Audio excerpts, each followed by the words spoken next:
السلام عليكم، مرحبا بكم مشاهدينا الكرام في قناة سبورت مونديال. حسب الصحفي الشهير والقدير أشرف بن عياد، خورخي ميسي يقول: أتمنى أن يعود ميسي إلى برشلونة.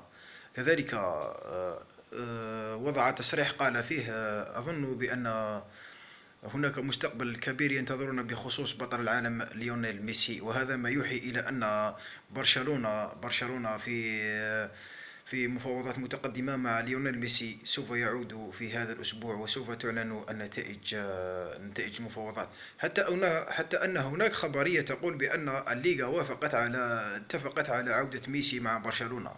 في هناك بنود وعقود، كما نقولوا إشارات وقنوات، لأنه بعد ذهاب ميسي وكريستيانو آه، انخفض لمعان وبريق الليغا الإسبانية. بعد عودة ميسي هناك عقود وبنود سوف تبرم من جديد، لذلك في علاقة ما بين الاتحادية وبرشلونة من أجل أن يتفقوا على ضم ميسي إلى برشلونة هذا الموسم، موسم 23-24. سلام.